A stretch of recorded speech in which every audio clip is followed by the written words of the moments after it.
আগামীতে যারা চেয়ারে বসবেন এই চেয়ারে কেউ যেন বসে অবৈধ সুখ ভোগ করতে না পারে। এই জন্যই তো ছাত্ররা জীবন দিয়েছে, চেষ্টা যেন অন্তত নিরপেক্ষভাবে মানুষ চেয়ারে বসতে পারে। আপনি যদি এই কাজগুলো না করে আবার বলেন যে চাই, কি চান? নির্বাচন চাই, দিয়ে দিলাম, কি হবে? দিনের ভোট, রাতে হবে। আপনি একটু চিন্তা করতে পারেন না যে আমার চাইতে বয়সে ছোট তারা জনপ্রিয় হয়ে যাচ্ছে আজ মানুষের কাছে, তাদেরকে ভালোবাসে, আর আমি এত পুরাতন মানুষ, আমাদেরকে দেখলেই মানুষ খালি সাদাবাজ বলে। আমি যা বলছি যদি একটা কথা মিথ্যা প্রমাণ করতে পারেন আমি এখনই বন্ধ করে দেব। সংস্কার না করে যদি আপনি আবার এখনই নির্বাচন আজকেই দিয়ে দেন, নির্বাচন হবে কিন্তু ওই 24 সালের মতো, দিনের ভোট রাতে হয়ে যাবে, আমি গ্যারান্টি দিয়ে বলতে পারি। আগামীতে যারা চেয়ারে বসবেন এই চেয়ারে কেউ যেন বসে অবৈধ সুখ ভোগ করতে না পারে। আর এর জন্য কি নিয়ম আছে কিছু? এই জন্যই তো ছাত্ররা জীবন দিয়েছে, চেষ্টা যেন অন্তত নিরপেক্ষভাবে মানুষ চেয়ারে বসতে পারে। আপনি যদি এই কাজগুলো না করে আবার বলেন যে চাই, কি চান? নির্বাচন চাই, দিয়ে দিলাম, কি হবে? দিনের ভোট, রাতে হবে। আমি যা বলছি যদি একটা কথা মিথ্যা প্রমাণ করতে পারেন আমি এখনই বন্ধ করে দেব। সংস্কার না করে যদি আপনি আবার এখনই নির্বাচন আজকেই দিয়ে দেন, নির্বাচন হবে কিন্তু ওই 24 সালের মতো, দিনের ভোট রাতে হয়ে যাবে, আমি গ্যারান্টি দিয়ে বলতে পারি। কারণ এই যে বাংলাদেশের যে কয়টা ডিসি, যে কয়টা এসপি, যে কয়টা টিওনো, যে কয়টা ওসি, সেগুলো আছে, শুধু চেয়ার পাল্টিয়েছে। নওগাঁর ডিসি গেছে কুষ্টিয়ায়, কুষ্টিয়ারটা কুমিল্লায়, কুমিল্লারটা চট্টগ্রাম, মাল তো একই আছে, খালি জায়গা পাল্টিয়েছে। ওই মালদের হাতে যদি এখন আপনার দিয়ে দেন, ওরা কি ওই এতদিন 15 বছর যা করেছে ও আল্লাহর ওলিরা তাই করবে? কে কথা বললেন না কেন? এই জন্য জিনিস পাল্টান, সংস্কার তো এমনি বলছে না। সংস্কার মানে এগুলো পাল্টিয়ে দেন। জালেম যারা ছিল, জালেমদের দোসর যারা ছিল, একটাও যেন চেয়ারে না থাকে, সব পাল্টিয়ে নতুন মানুষের জায়গায় দেন। আরো আসতে বলেন। নির্বাচন আমি আজকে বিকাল বেলা দিতে বলছি, দেন, রাত শেষ হলে সকালে দিয়ে দেন, কিন্তু এগুলো পাল্টিয়ে দেন। সত্যি বলছে, এগুলো পাল্টিয়ে না দিলে আল্লাহর কসম যা ছিল আবার তার চাইতে বেশি খারাপ হবে। আর এভাবে যদি কেউ চেয়ারে বসতে পারে, বলেন তো ওইভাবে চেয়ারে বসলে বৈধ না অবৈধ? অবৈধ সুখ পেয়ে আপনি কি করবেন দুনিয়ায়? কয়দিন ভোগ করবেন অবৈধ সুখ? এই পৃথিবীতে অবৈধ সুখ যারা ভোগ করে শান্তি পায়, আল্লাহর কোরআন বলেছে অবশ্যই তাদের দুঃখ কপালে আছে। দুনিয়া আখেরাত মিলে কয়টা? বলে 15.5 বছরে যারা ছিল তারা সুখ পায়নি। এক কথা বলছে না কেন? এ সুখটা কি বৈধ সুখ না অবৈধ?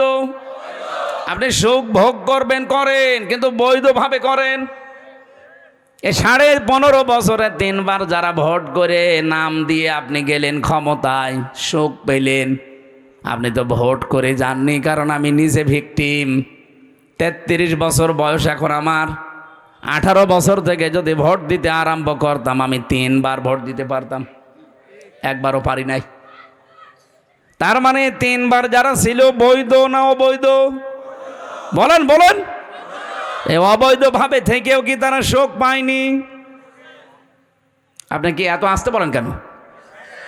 যারা অবৈধ সুখ পেয়েছেন, যদি মনে করেন 50টা সুখ আপনি ভোগ করেছেন, এক একটা সুখে যদি কমপক্ষে 70টা করে দুঃখ আপনার কপালে থাকে, হিসাব করে আগেরটা যেমন দিলেন এবার বলেন কত হয়?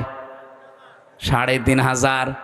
আমি কোরআন মাথায় নিয়ে বলতে পারবো আল্লাহর কথা 100 ভাগ প্রতিফলন হবেই। আপনি বিশ্বাস না করতে পারেন, আমি 100 ভাগ বিশ্বাস করি, কারণ এর ভেতরে কোনো সন্দেহ নেই, সন্দেহর লেশ মাত্র।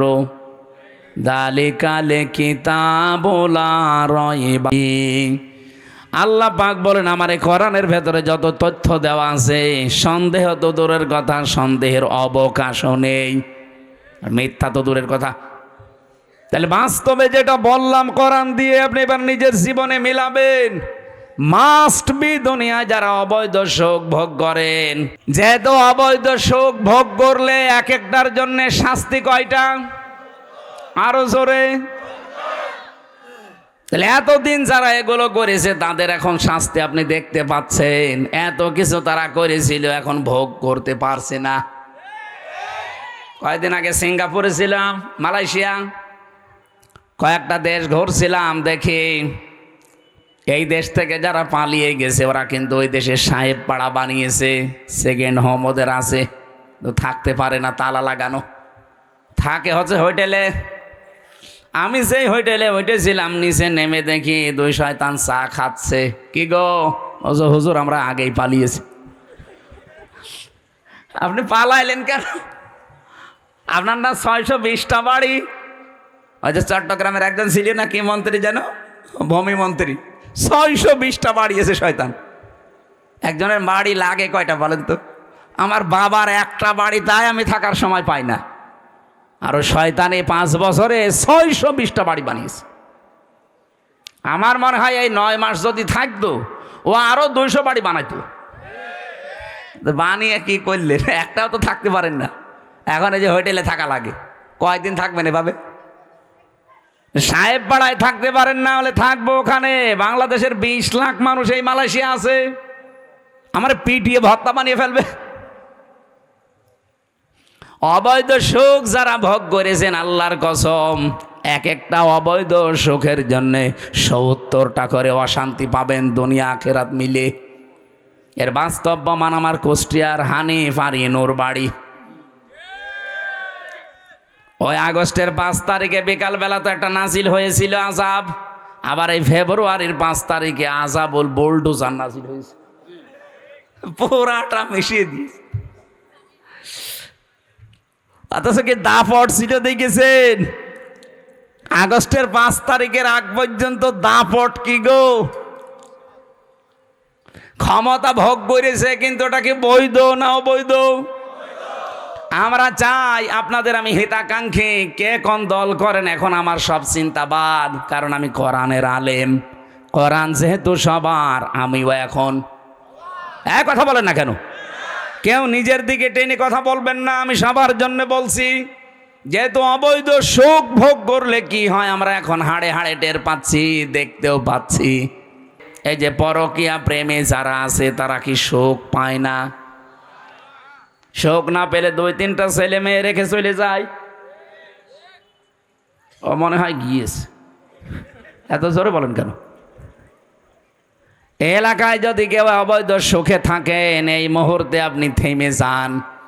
আর সুখ আপনি হয়তো কিছু পাচ্ছেন, কিন্তু এক একটা অবৈধ সুখের কারণে কমপক্ষে 70টা দুঃখ সামনে আপনার অপেক্ষা করছে। সুতরাং এই প্রেম ছেড়ে দেওয়া লাগবে, পরকীয়া প্রেম। যারা রাজি আছেন হাত তোলেন তো। এই কার সাথে লাইন আপনার? বিয়ে করেছেন? বিয়ে করলে তো আপনার আর লাইন করার দরকার নেই। আমি এখান থেকে একটা শিক্ষা দিতে চাই, যেহেতু রেকর্ড হচ্ছে, এটা জাতির জন্যে বলবো। এটা আমার অন্যদিকে নিয়েছেন না, হুজুর যা বলো সব আমার গায়ে লাগে। এই ইন্ডিয়ার প্রেসক্রিপশন অনুযায়ী এই দেশে যারা দায়িত্বে ছিল তারা দেখাতেছে এই দেশে জঙ্গি আছে। অথচ এই যে ডিএমপি কমিশনার এখন আমাদের ঝিনাইদহ বাড়ি, শেখ সাজ্জাদ হোসেন, মানে 3 দিন আগে জানিয়েছে যে বাংলাদেশে জঙ্গি বলে কিছু নেই, এগুলো সব নাটক ছিল। কারণ একজন মহিলা নাটক লিখত, আর কাউন্টার টেররিজমের ডিবিতে যারা কাজ করে তারা এগুলো সব মন্তস্থ করত। যেহেতু যিনি নাটক লিখবে তিনি পালিয়েছে, তে নাটক লিখবে কে? আর যারা মন্তস্থ করবে তারাও তো পালিয়েছে। যারে তারে নিয়ে যেয়ে জঙ্গি বানিয়ে দেয় না, শুধুমাত্র যারা ইসলামপন্থী, যারা আলেম ওলামা, এদেরকে হয়তো নিয়ে যেয়ে 1 মাস 2 মাস 1 বছর 2 বছর গুম করে রাখে। ওই মিনি আয়না ঘর আছে, বিগ আয়না ঘর আছে, এখানে নিয়ে যেয়ে রাখে মাটির নিচে। 1-1.5 মাস 2 মাস 2 বছর 5 বছর পরে বের করবে, এত বড় বড় নখ হয়ে যায়।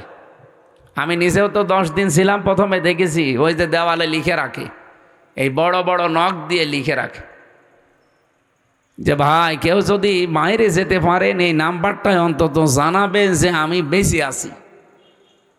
সে লোকটা জানে না যে এটা কোন বছর চলছে, এটাতে 2025 সালও জানে না। এমনকি লোকটা জানে না যে এখন কয়টা বাজে বা এটা কোন মাস চলছে, কি বার, এটা কি দিন না রাত, এখন কি সূর্য উঠেছে না রাতের গভীর, ওর কিচ্ছু জানা নেই।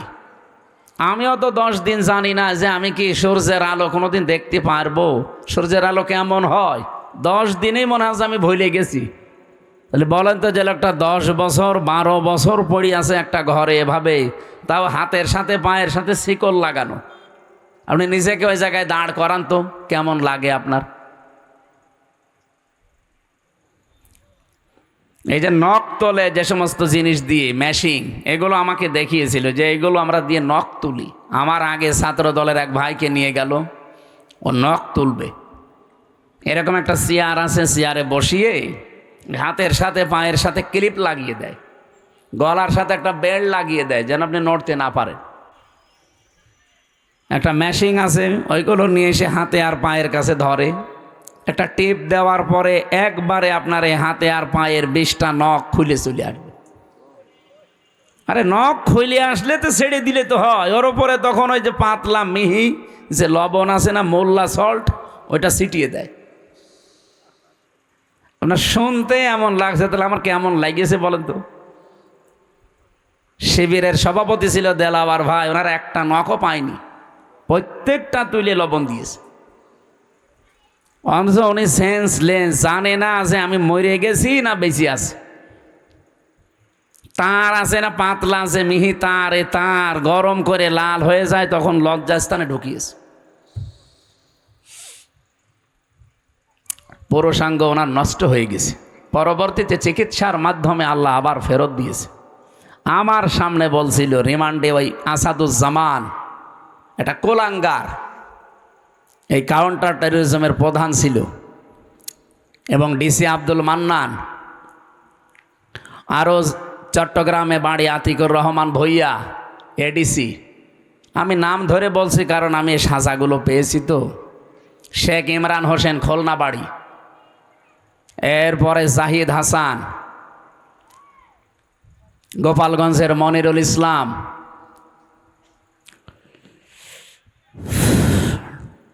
ওই সময় ডিসি ছিল নজরুল ইসলাম মোল্লা, ডিবির এডিসি ছিল মশিউর রহমান।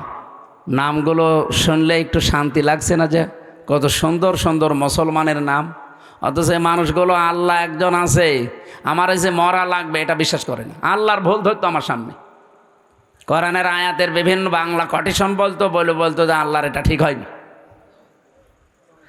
আল্লাহরে যে মানে না, তাই আমারেও ছাড়বে? এই 10 দিনে যে আমি কত গালি খেয়েছি আমার মা বাবা তুলে, আমি জানি আর আল্লাহ জানি। আর সাইদি সাহেবকে মনে হয় প্রতিদিন 50টা করে গালি দেয়। মামলা আমারে দিয়েছেন, আমার যদি দোষ থাকে আপনি খোঁজ করে বের করেন, আমারে কিছু বলেন, সাইদি সাহেবের গালি দেন কেন? এই মানুষগুলো একটা শুধুমাত্র এভাবে বসিয়ে রাখবে, একটা সুইচে টিপ মারলে 1 মিনিটে আপনি 120 বার ঘুরবেন, আপনার মাথার মগজ উলট পালট হয়ে যাওয়ার কথা না? ওই বাইরে যখন নিয়ে এসে আমার পাশের রুমে দিল, কি চিৎকার করে কান্না! এতে কঠিন ভয়ঙ্কর একটু বর্ণনা বললাম, এটা কিন্তু আমি ফেস করে এসেছি।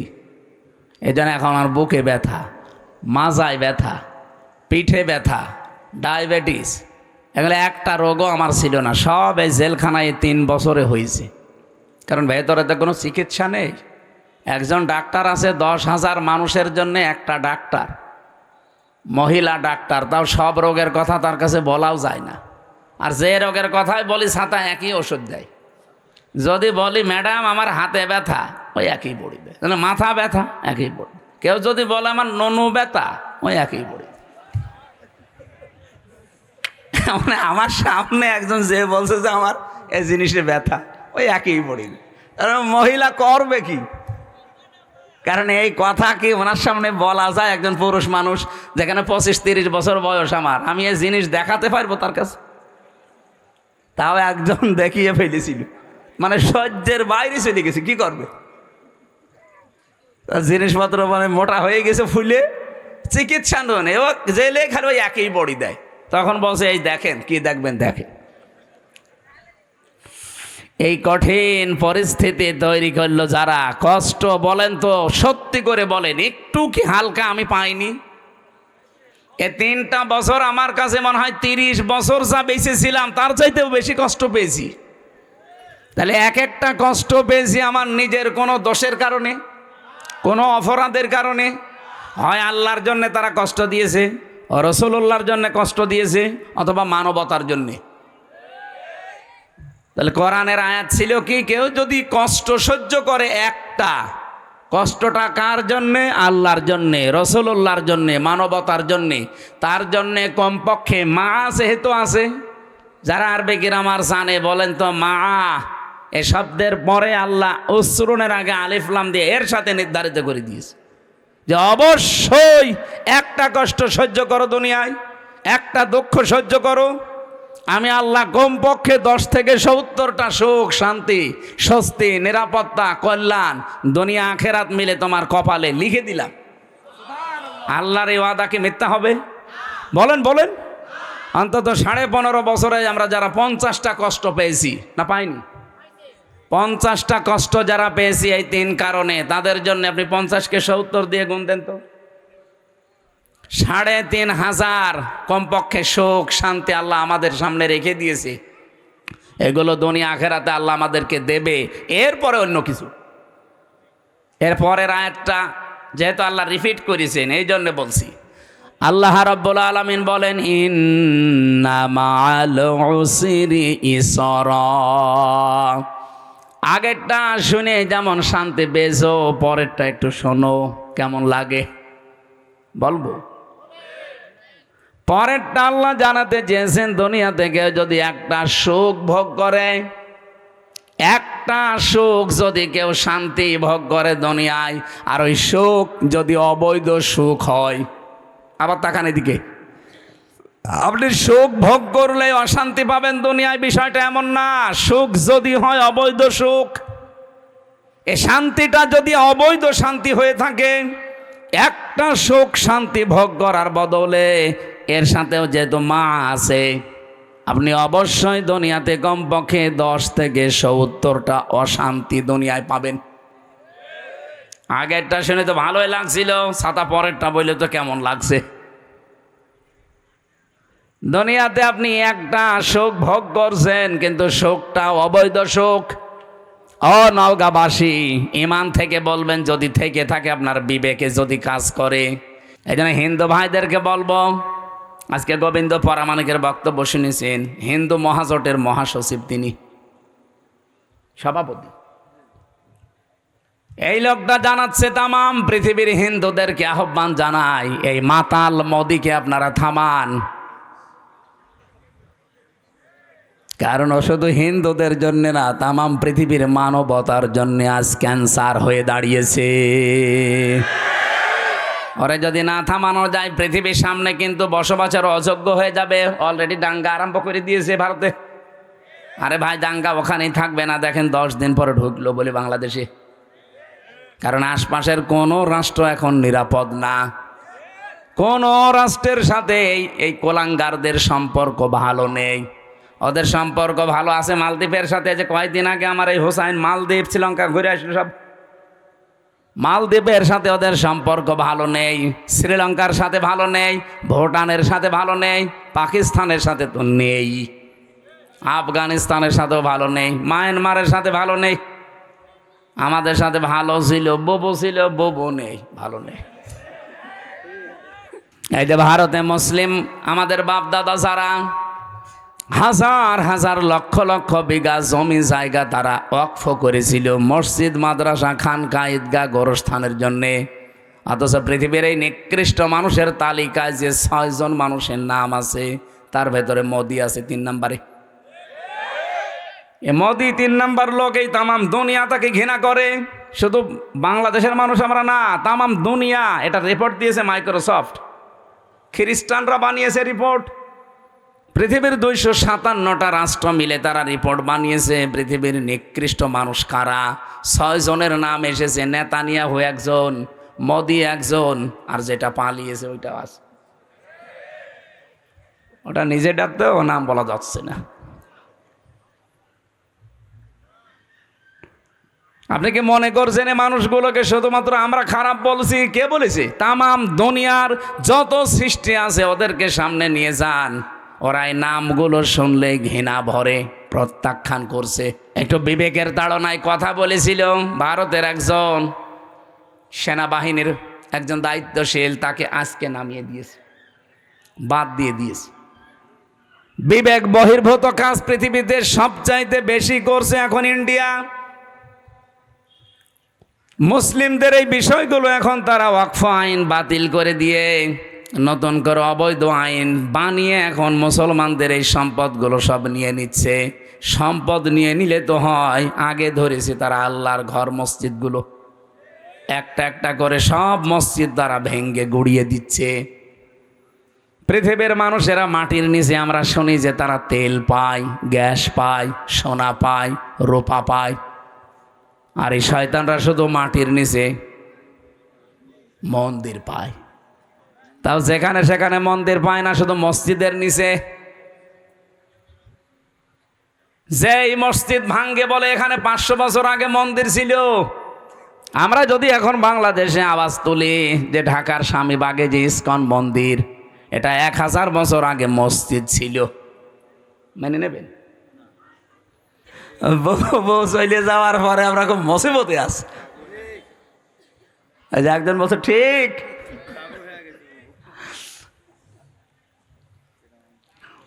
বউরে এতদিন শুনতাম নাকি যে স্বামী স্ত্রীর সম্পর্ক, এটা তো মিথ্যা কথা।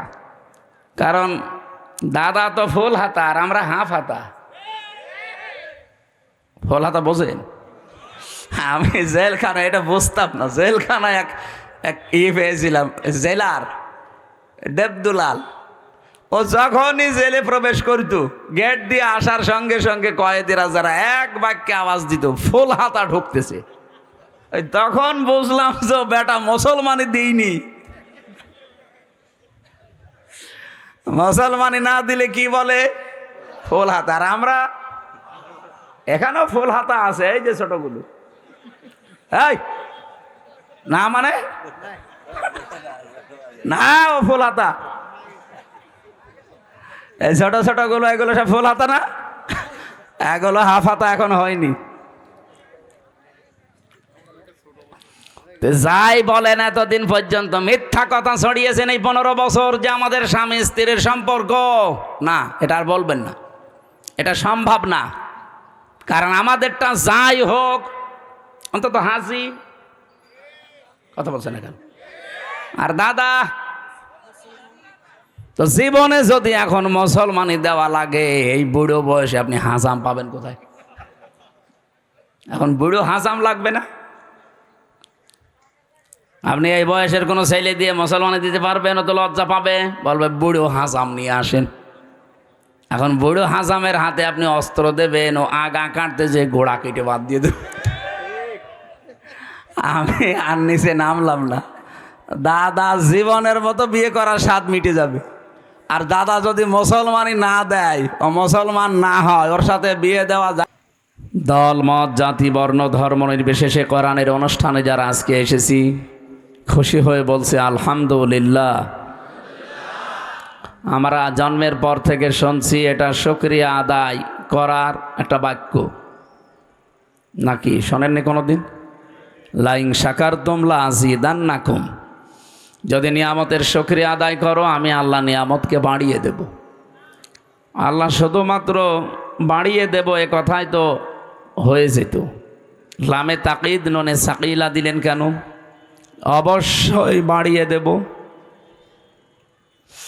মুফাসসিরিন ইকরাম লিখেছেন এই আয়াতের ব্যাখ্যা করতে গিয়ে, পৃথিবীতে কোনো মানুষ যদি একটা জিনিস হারিয়ে ফেলে, ওই হারানো জিনিসের বিনিময়ে আল্লাহ রাব্বুল আলামিন কমপক্ষে তাকে ডবল করে দেবে দুনিয়া আখেরাত মিলিয়ে। কোরআনের আয়াত এবং হাদিসের বর্ণনা অনুযায়ী পৃথিবীতে কেউ যদি একটা কষ্ট সহ্য করে, দুঃখ পায়, আর এই কষ্টটা যদি 3টা কারণে পেয়ে থাকে, তাহলে কমপক্ষে 10 থেকে 70 গুণ পর্যন্ত দুনিয়া আখেরাতে তাকে শান্তির ব্যবস্থা আল্লাহ করবে। ফাইন্না মাআল উসরি ইসরা, ইন্না মাআল উসরি ইসরা। এই আয়াতের তাফসিরে দেখবেন ফি জিলালিল কোরআন সাজ্জাদ কুতুব রহমতুল্লাহ আলাইহি টিকার ভেতরে তিনি দিয়েছেন, কোনো মানুষ যদি দুনিয়ার ময়দানে একটা কষ্ট সহ্য করে, তাহলে এই কষ্টের জন্য আল্লাহ যে সুখ, শান্তি, স্বস্তি, নিরাপত্তা, কল্যাণের কথা জানিয়েছে সেইটা অগণিত। এই জন্যে ইসরর আগে আলিফ লাম নেই, ওই উসরুনের আগে আলিফ লাম আছে, এটা মারেফা, এটা নির্দিষ্ট। এর আগে মা আছে, মা মানে সঙ্গে, সাথে। আল্লাহ এর আগে ইন্না দিয়ে গ্যারান্টি দিয়েছেন অবশ্যই কষ্টের সাথে, কষ্টের পরে, কষ্টের সঙ্গে সুখ আছে। কিন্তু কয়টা? আমি যেহেতু আলিম মাদ্রাসা, অনেক আলেম এখানে আছে, একটু চিন্তা ভাবনা করে আয়াতগুলো পড়বেন, মজা পাবেন। এদিকে তাকান, তাকান এদিকে। আমার কথা যেটা বলি ওখান থেকে আমি একটা শিক্ষা নিয়ে আসি আগে, তারপরে সামনে যায়। তো এই আয়াত থেকে আমাদের শিক্ষা কি? একটা কষ্ট যদি কেউ দুনিয়াতে সহ্য করে, একটা কষ্টের বিনিময়ে কমপক্ষে, যেহেতু ইসরার আগে আলিফ লাম নেই, এটা অনির্দিষ্ট, এটা না কেরা, তার মানে সুখ একটা দুইটা না, কত দেবে এটা আমরা জানি না। আল্লাহ একটা নির্ধারিত নিয়ম দিয়েছেন যে সর্বনিম্ন 10, মাংজা আবিল হাসানাতি ফালাহু আশরু আমসালিহা। একটা নেকির কাজের পরে কমপক্ষে আল্লাহ ওই 10 গুণ পর্যন্ত সওয়াব দেয়, আর সর্বঊর্ধ্বে 70 গুণ।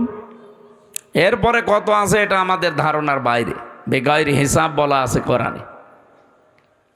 তো এখানে যেহেতু একটা কষ্ট কেউ সহ্য করলে তার সাথে সাথে আল্লাহ সুখ, শান্তি দেবে কয়টা? কমপক্ষে নিম্নে 10, ওপরে 70-এর উপরে আরও আছে, আমরা 70-ই ধরলাম। এদিকে তাকিয়ে বলেন সর্বনিম্ন কত? এর উপরে অন্তত 70 ধরি, তার উপরে যত আছে আমাদের হিসাবের যেহেতু বাইরে, ওইটা বাদ দিলাম। একটা কষ্ট যারা আমরা সহ্য করি, এর সাথে সাথে আল্লাহ সুখ, শান্তি আমাদেরকে দেবেন 70টা। এটার ভেতরে কি আছে এখন আমরা বের করতে চাই। সুখ যদি আপনি দুনিয়ায় পেয়ে থাকেন, কষ্ট যদি আপনি পেয়ে থাকেন, এই কষ্টটা, এই সুখটা হওয়া লাগবে 3টা কারণে। কয়টা? আমি কথা বোঝাতে পারছি কিনা বলেন? আপনি কষ্ট পেলেই হবে না, কষ্ট পাওয়া লাগবে দুনিয়ায় কয়টা কারণে? আরো জোরে বলেন। 1 নম্বরে আপনার যদি আল্লাহর জন্য কষ্ট হয়, রাসূলুল্লাহর জন্য কষ্ট হয়, মানবতার জন্য কষ্ট হয়, কয়টা কারণ পেলাম? এই 3 কারণের বাইরে যদি কেউ কষ্ট পায়, তার কষ্টের সাথে আল্লাহ সুখ, শান্তি রেখেছেন, এ কথা কোরআনে নেই। এ মাদ্রাসার যারা সম্মানিত আলেম ওলামা যারা আছেন তাদেরকে বলছি একটু ভালো করে খেয়াল করেন। সাধারণ মানুষ হয়তো এভাবে না বুঝলেও আপনারা বুঝবেন। আপনি বলেন একটা কষ্টের পেছনে কারণ কয়টা? আরো জোরে। আপনি 3 কারণের বাইরে যদি দুনিয়ায় কষ্ট পান, আপনার জন্য কোনো শান্তি, স্বস্তি, নিরাপত্তা, সুখ, কল্যাণ আল্লাহ রাখেন না। বহু মানুষকে আমরা দেখি এই 3 কারণের বাইরেও তারা কষ্ট সহ্য করে। এই যে প্রেম যারা করে, ছেঁকা খায়, কষ্ট পায় না? যারা করিয়েছে, ছেঁকা খেয়েছে, একটু হাত তোলেন তো দেখি আল্লাহর ওলিরা। এই এলাকায় তো এসব নেই, আলহামদুলিল্লাহ। আপনাদের এলাকায় মাদ্রাসা আছে তো এই জন্য এসব নেই। চালাক, এই যে কে যেন বলছে চালাক মাল, ঠিকই। যাই হোক, এই কষ্টের পরে সুখ পাবেন না। পরকীয়া প্রেমে যারা আছে, এরা যদি একটু মানে কিছু হয়, কষ্ট পায় না? এই কষ্টের সাথে কি সুখ আছে? না। এটা হাসিনা, আপনি নাম ধরেই বলছি, আমার দাদির বয়সী তো, এই জন্যে। উনি যখন চলে গেল কষ্ট পায়নি? কি কষ্ট পেয়েছে আপনি দেখেছেন, কি কান্না কাঁদছিল। আমার তো মনে হয় স্বামী মরে গেলেও ও এত কাঁদেনি। কি কন্দন গো, মনে হচ্ছে যে সব মরে গেছে একদিনই। আমি এর আগেও কন্দন দেখেছি, কিন্তু চোখে পানি দেখিনি। এই দিন সত্যিই চোখে পানি বেরিয়েছিল। তার মানে এই দিন কষ্ট, কথা বললে না কেন? এই যে কষ্ট পেলে, কষ্টকে আল্লাহর জন্যে, রাসূলুল্লাহর জন্যে, মানবতার জন্যে, কিসের জন্যে? মানবতা ধ্বংস করার জন্যে। তাহলে কোরআন বলছে যারা কষ্ট পাবে, কারণ কয়টা? এখন আমরা যারা এই যে ৫৪ বছর স্বাধীন হয়েছে বাংলাদেশ, বিশেষ করে ১৫.৫ বছরে কষ্ট পেয়েছি। আমি নাম ধরেই বলছি ভাই, আমি নিজে যেহেতু ভিকটিম, আমি কষ্ট পেয়েছি। নাকি মনে করছেন আমার কোনো কষ্টই হয়নি? আরে ভাই, আমি যোগাযোগ বিচ্ছিন্ন ছিলাম ৩ বছর ফাঁসির কন্ডেম সেলের ভেতরে। সেলখানার ভেতরে আর একটা জেল আছে, তার নাম বলা হয় সেল। সেলের ভেতরে আর একটা জায়গা আছে, তার নাম ফাঁসির কন্ডেম সেল, যেখানে মার্ডার মামলার আসামি থাকে। আমি কি মার্ডার করে গিয়েছিলাম? এর ভেতরে আর একটা জায়গা আছে, তার নাম কবর সেল। এটা রাজশাহী আছে, আর যশোরে আছে, আর গাজীপুরের কাশিমপুর কারাগারের ৪ নাম্বারটায় আছে। এছাড়া আর বাংলাদেশে সেরকম কোনো জায়গায় আমি পাইনি। আমার যেহেতু বিভিন্ন জায়গায় নিয়েছে তো কষ্ট দেওয়ার জন্যে। জেলখানায় দিলে ৩ বছর না, ৩০ বছরও আমি এত কষ্ট পেতাম না। ২৪ ঘন্টা একটা রুমের ভেতরে। রুম কিসের? এদিকে ৩.৫ হাত, এদিকে ২.৫ হাত, একটা কবরের মতো। এর সামনে আবার টয়লেট দেওয়া, ওর ভেতরে খাওয়া, ওর ভেতরে গোসল, ওর ভেতরে ঘুমানো, ওর ভেতরে পড়াশোনা। এই তারপরেও যদি একটু ১০-১৫ দিন পরে বাড়িতে একটু কথা বলতে দিত যে কেউ বেঁচে আছে না মরে গেছে, না। ৩ বছর দেখা সাক্ষাৎও নেই, কথা তো নেই। অথচ সারা জেলখানার লোক, যারা ফাঁসির ১০ জন ফাঁসির আসামি, মানে ১০টা মার্ডার করেছে, সেও আমার সামনে অন্তত ৭ দিন পরে পরে একবার কথা বলে, ১৫ মিনিট ২০ মিনিট করে বাড়ি। এই যে কষ্টটা আপনি দিলেন, আমার কি কিছুই হয়নি? আপনি নিজেকে একটু দাঁড় করান তো। আমার এই বয়সে, আমার তখন ৩০ বছর ছিল, এখন তো ৩৩। এই বয়সে এই কষ্টটা আমি যদি অপরাধ করে পেতাম, আমার কষ্ট লাগতো না। আমি যদি 10টা মার্ডার করে যেতাম, আমাকে কষ্ট দিতে, আমি মেনে নিতাম। তা মানে আমরা যে মামলা দিলেন, ও মামলা তো শয়তানও বিশ্বাস করে না। আমারে মামলা দিয়েছে যে আমি আনসারুল্লাহ বাংলা টিমের প্রধান সারা বাংলাদেশের। অথচ কি ও ছাতা আমি জীবনে নামই শুনিনি। আনসারুল্লাহ বাংলা টিম যে কি, এটা জীবনে আমি নামও শুনিনি ওর আগে। ওই জেলে যে শুনলাম যে আনসারুল্লাহ বাংলা টিম নামে একটা টিম আছে, ওদেরকে জঙ্গি বানিয়ে বিভিন্ন দেশের মোড়লদেরকে, কি বুঝলেন এই 2টা আয়াত দ্বারা? আগে শিক্ষা বের করে সামনে যাওয়া লাগবে।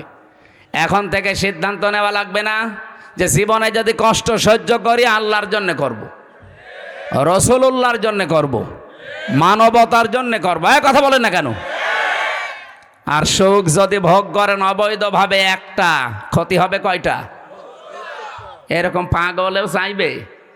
এরকম পাগল যদি থাকে, নওগাঁয় থাকতে দেবেন না, ওরে পাঠাবেন কোথায়? বলছে পাবনায়। পাগলা গারাদার পাবনায় লাগবে না, নওগাঁয় আর একটা বানানো লাগবে। কথা বলে না কেন? এরকম পাগল এখনো দেশে আছে। অবৈধ সুখ। আমরা একটা হাদিস পড়েছিলাম, শুনেছেন না? আপনাদের এদিকে মন নেই। আনা আবি যাররিন রাদিয়াল্লাহু তাআলা আনহু قال قال النبي صلى الله عليه وسلم من ادعى ما ليس له فليس منا وليتبوأ مقعده من النار রাহু মুসলিম। এটা তো নড়ে কেন? এখানে কি সমস্যা? কারণ হাঁটাহাঁটি একটু বন্ধ করেন। এত নড়লে তো আমি, এখানে হাঁটাহাঁটি যাতে খুব জরুরি না থাকে করবেন না, একটু নিস্তব্ধ পরিবেশ দেন। হাদিসটা এখানে যেহেতু আলিম মাদ্রাসা, আপনারা নিজেরাও পড়ান মুসলিম শরীফের হাদিস, আমি জানি। কিন্তু এখান থেকে দুইটা তথ্য আমি বের করতে পেরেছি। এদিকে তাকান। নবীজি বলেন, মানিদ দাআ মা লাইসা লাহু ফালাইসা মিন্না। যেই জিনিস তোমার না, ওইটা যদি নিজে দখল করে নাও, নিজের আয়ত্তে রেখে দাও, যেই দিন এই কাজ করবা ওই দিন থেকে তুমি আমি নবীর উম্মত নেই। শুনেই না উজুবিল্লাহ পড়ছেন, বাস্তবতা বলবো। যেই জিনিস আপনার না, ওইটা যদি নিজের আয়ত্তে নিয়ে নেন, যেভাবেই হোক, প্রতারণা করে হোক, সিটারি বাটপারি করে হোক, ধোকাবাজি করে হোক, ছিনতাই করে হোক, ডাকাতি করে হোক, চাঁদাবাজি করে হোক, যেভাবেই হোক, যদি নিজে ওইটা নিজের আয়ত্তে নেন, অথচ জিনিসটা আপনার না, যেই দিন এই কাজ করেছেন ওই দিন থেকে আপনি আর নবীর উম্মতের তালিকায় নেই। নওগাঁবাসী বিবেক দিয়ে বলেন, যদি কেউ নবীর উম্মত না থাকে, সে হয় ইহুদি, খ্রিস্টান, মুশরিক, মাজুসি। কথা বলছেন? 4,500 ধর্মের লোক এখন দুনিয়ায় আছে। আমি বাইরের দেশগুলোতে গিয়ে মিশেছি তাদের সাথে। থাইল্যান্ডে গিয়ে এক জায়গায় যাচ্ছিলাম বাসে চড়ে, জিজ্ঞাসা করলাম যে আপনার নাম কি? নাম বলার পরে মনে হচ্ছে না, এই মুসলমানের নাম না। আপনার নবীর নাম কি? বলছে জোসেফ। জোসেফ মানে? হ্যাঁ, মুসা আলাইহিস সালাম, এটা ইহুদি।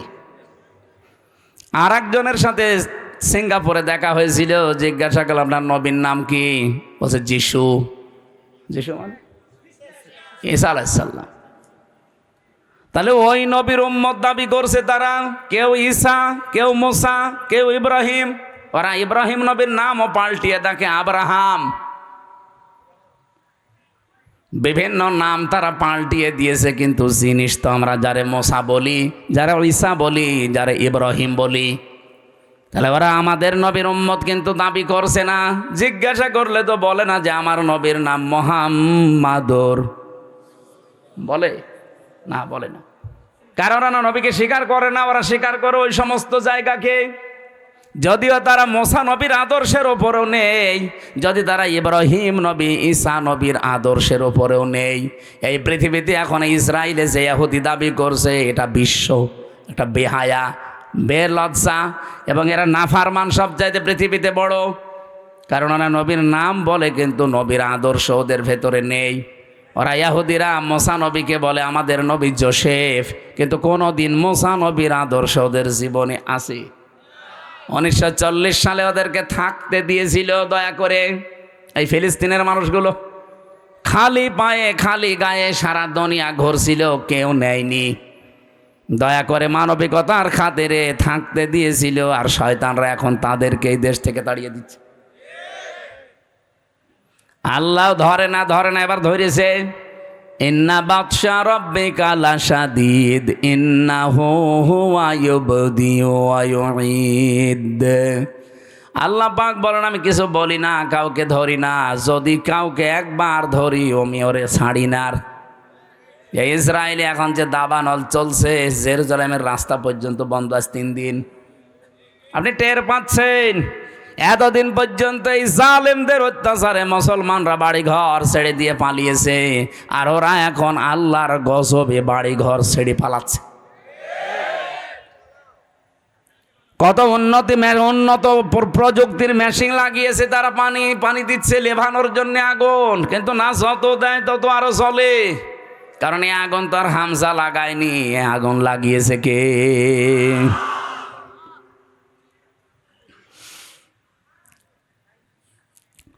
ওই জিনিস তো আপনাদের দখলে থাকার কথা ছিল না, আপনারা দখল করে নেন কোন কারণে? যেই জিনিস আপনার না, ওইটা যদি আপনি দখল করে নেন, আল্লাহর কসম করে বলছি, ওই দিন থেকে আপনি কিন্তু নবীর উম্মত আর নেই।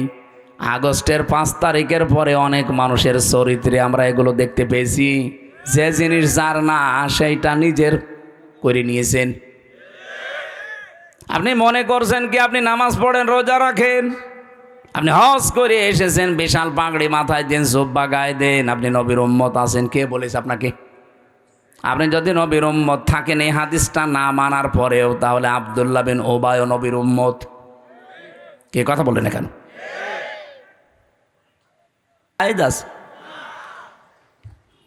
আমরা আহ্বান জানাচ্ছি গোবিন্দ পরামানিক সাহেবের সাথে, তামাম দুনিয়ার সব হিন্দুরা একজোট হয়ে লোকটাকে থামান। অন্তত আমরা সবাই যেহেতু প্রতিবেশী পাল্টানো যায় না। আমরা চাই সবাই মিলেমিশে অন্তত দুনিয়ার জীবনটা পার করি, কেউ থাকবো না আমরা। আপনি হিন্দু হন, খ্রিস্টান হন, মুসলমান হন, যাই হন, আর 100 বছর পরে এই পৃথিবীর জমিনে কেউ থাকবেন না। সব মাটির নিচে নাই আগুনে পুড়ে শেষ হয়ে যাবেন। পরবর্তীতে নতুন প্রজন্ম এসে এখানে আবার চাষ করবে। কথা বলছেন না কেন? সুতরাং আমরা যেই কয়দিনই আছি শান্তি, স্বস্তি, নিরাপত্তা নিয়ে থাকতে চাই। কথা বলেন না কেন? আর আমাদের নিরাপত্তা দেওয়ার একচ্ছত্র মালিকানা মোদির, আমেরিকার। কার? আরো জোরে বলেন কার? এই শিরিকটা বাংলাদেশে আছে, এই জন্য আমি স্মরণ করাচ্ছি। অনেকে এখন বিভিন্ন দিকে ঝুঁকতেছে, কেউ রাশিয়ার দিকে, কেউ আমেরিকার দিকে, কেউ দাদার দিকে তো ঝুঁকেই আছে, কেউ চীনের দিকে। না, পৃথিবীর কেউ নিরাপত্তা দেওয়ার মালিক না, তার নিজেরই নিরাপত্তা নেই। নিরাপত্তা শুধুমাত্র দিতে পারে আমার আল্লাহ। আর আল্লাহ কাদেরকে দেবেন? কোরআনে কারিমে সূরা আনআম 7 নাম্বার পারা 17 নাম্বার পৃষ্ঠার 1ম নাম্বার লাইনের 82 নাম্বার আয়াতে আছে, আল্লাযীনা আমানু ওয়া লাম ইয়ালবিসু ঈমানাহুম বিযুলমিন উলাইকা লাহুমুল আমনু ওয়া হুম মুহতাদুন। বলেন আল্লাহু আকবার। আল্লাহ পাক বলেন, দুনিয়ায় যারা ঈমান আনবে আর ঈমানের সাথে যারা শিরিক, জুলুম, এখানে জুলমুন মানে আর শিরকিন, যারা জুলুম এবং শিরিক তাদের ঈমানের সাথে মিশ্রণ করবে না, উলাইকা লাহুমুল আমনু, এই মানুষগুলোই আল্লাহর কাছে নিরাপত্তার হকদার। ও বাংলার মুসলমানেরা, আমরা তো আর খ্রিস্টান না, আমরা তো এখানে মুশরিক না, আমরা এখানে 92% মুসলমান। অন্যান্য ইবাদত বন্দেগী কম থাকতে পারে, কিন্তু নামের আগে আমার মোহাম্মদ আছে। 92% মুসলমান আমরা। শান্তি, স্বস্তি, নিরাপত্তা আল্লাহ দেবেন। উলাইকা, আল্লাহ বলেন আঙ্গুল দিয়ে মনে হচ্ছে দেখাচ্ছে, ইসমে ইশারা, উলাইকা লাহুমুল আমনু, এই মানুষগুলোই, লাহুমুল আমনু, এদেরকে আমি আল্লাহ নিরাপত্তা দেব, এরা নিরাপত্তার হকদার। যদি তারা ঈমান আনার পরে ঈমানের সাথে শিরিক আর জুলুম মিশ্রণ না করে। বাংলাদেশে ঈমানদার যারা দাবি করতাম তাদের সাথে শিরিক আছে না নেই? জুলুম আছে না নেই? বলেন বলেন। শিরিক কি, জুলুম কি, এই দুইটা যদি আপনি পরিষ্কার হয়ে যান, তাহলে ওই দুইটা থেকে নিজেকে মাহফুজ রাখবেন, হেফাজত করবেন। আল্লাহর কসম, দুনিয়ায় কেউ পাশে না থাক, হেফাজত করার দায়িত্ব নিয়ে নেবে কে? এক কথায় বলছি, শিরিক কি? আল্লাহ যেটা পারে ওইটা অন্য কেউ পারে, এই বিশ্বাস করার নাম শিরিক। এক কথা বলছেন এখন, আল্লাহ যেটা পারে ওইটা অন্য কেউ, আরো জোরে বলেন, কেউ যদি এ বিশ্বাস করে থাকেন আপনি শিরিক করছেন। আর শিরিক করলে আপনি আর মানুষ নেই, মুশরিক। আর মুশরিক যারা, তাদের জন্য আল্লাহর শাস্তি হচ্ছে, ইন্নাহু মাইয়ুশরিক বিল্লাহ ফাকাদ হারামাল্লাহু আলাইহিল জান্নাহ ওয়া মাওয়াহুন নার ওয়া মা লিয-যালিমিনা মিন আনসার। সূরা মায়েদা 6 নাম্বার পারা 19 নাম্বার পৃষ্ঠার 12 নাম্বার লাইনে আয়াতটি আছে, কোন মানুষ যদি পৃথিবীতে শিরিক করে, 1 নাম্বার শাস্তি, আল্লাহ তাকে জান্নাত হারাম করে দিয়েছে, আর জাহান্নাম তার জন্য আশ্রয় স্থল। বলেন নাউজুবিল্লাহ। আজকে থেকে সিদ্ধান্ত নিয়ে ফেলেন, আল্লাহ যেটা পারে ওইটা অন্য কেউ দুনিয়ায় পারে? আরো জোরে বলেন, না পারে না। আমি আজকে একটা শিরিক পেয়েছি, যে বাড়িতে ছিলাম, উনি ওই বিশ্বাসে বলেছে কিনা আমি জানি না, কিন্তু এই বিশ্বাস যদি থাকে আপনি আজকেই পাল্টাবেন। যে আমরা পেছনে বসে আছি, ওনার 2টা ছেলে আছে, আর একটা ছেলে নাকি স্ত্রীর পেটে, ওইটাও সানো করে দেখেছে ছেলে হবে। পানি নিয়ে এসে বলছে, হুজুর এমন পানি পড়বেন যেন মেয়ে হয়। মনে হচ্ছে আমি ডাউনলোড করে দেব। অনেক জ্ঞানী মানুষ, হয়তো এই লাইনের মানুষ না, জেনারেল শিক্ষিত মানুষ, এরকম বহু মানুষকে আমরা এটা পাই যে মানুষগুলোর বিশ্বাস আল্লাহ যেটা পারে দুনিয়ায় অন্য কেউ এটা পারে। আমার উপরে বিশ্বাস করেছে যে পানি এমন ভাবে পড়বেন যেন এবার আর ছেলে না হয় মেয়ে হয়। পানি পড়া আপেল পড়া দিয়ে যদি ছেলেকে মেয়ে বানিয়ে দিতে পারতাম তা আমার ম্যাডামের কি হইতো। এটা তো একটা বললাম, এবার আর একটা বলছি, নাকি বলবো না? কোরআনে কারিমে যে বিধান আল্লাহ দিয়েছেন এ পৃথিবী চালানোর জন্যে, দুনিয়ার মানুষ যদি কেউ নবীকে জিজ্ঞাসা করত ওই সময়, ইয়াকুলুনা হাল্লানা মিনাল আমরি মিন শাইইন কুল ইন্নাল আমরা কুল্লাহু লিল্লাহ। আল্লাহ পাক এটা সূরা আলে ইমরানে আছে, 4 নাম্বার পারা 9 নাম্বার পৃষ্ঠার 3 নাম্বার লাইনের 154 নাম্বার আয়াতের মাঝের অংশে পাবেন। এটা তাফসিরে ফি জিলালিল কোরআনে সাইয়্যিদ কুতুব এভাবে লিখেছেন। এই ছেলে ওঠাউঠি করেন কেন? বসেন বসেন, ওখানে বসিয়ে দেন।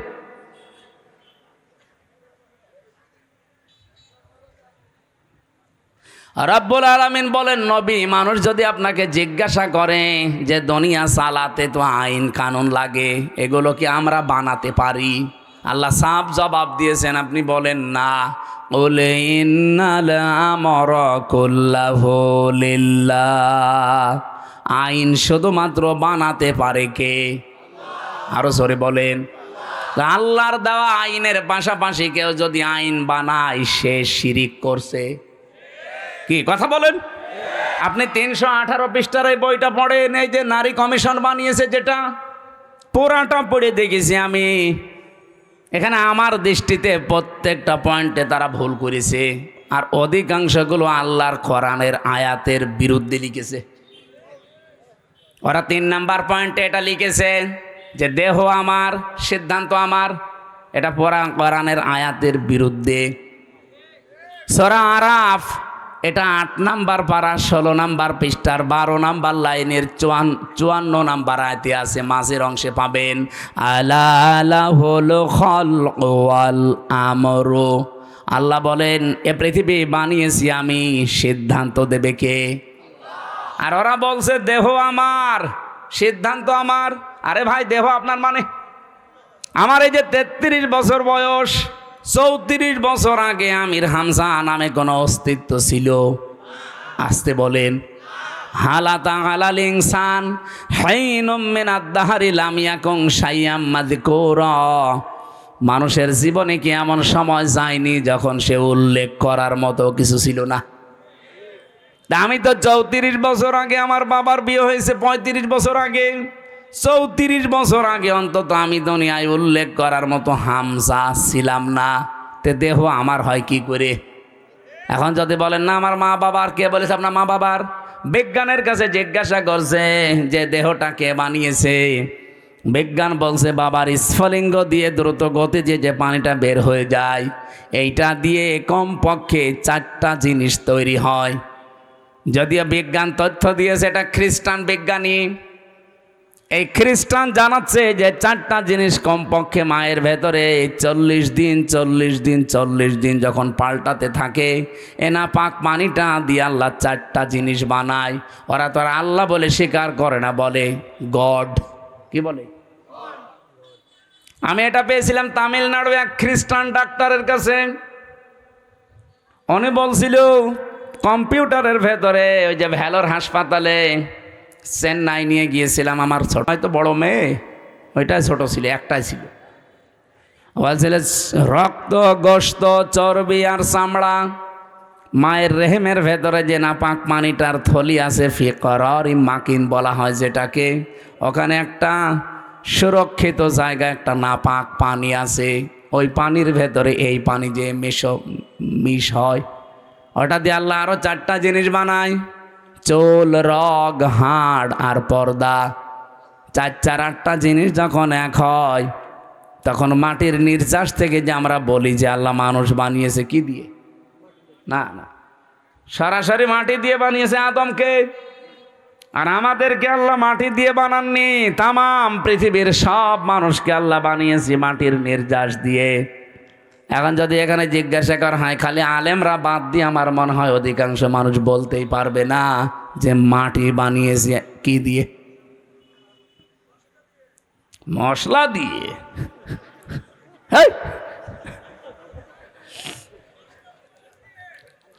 মাটির ভেতরে পাবেন আপনি oxygen, silicon, aluminium, iron, calcium, potassium, sodium, magnesium, nitrogen, hydrogen. ওদিকে 4 4 8টার মাটির উপাদান থেকে যদি 10টা হয়, 8 আর 10 কয়টা হয় বলেন বলেন?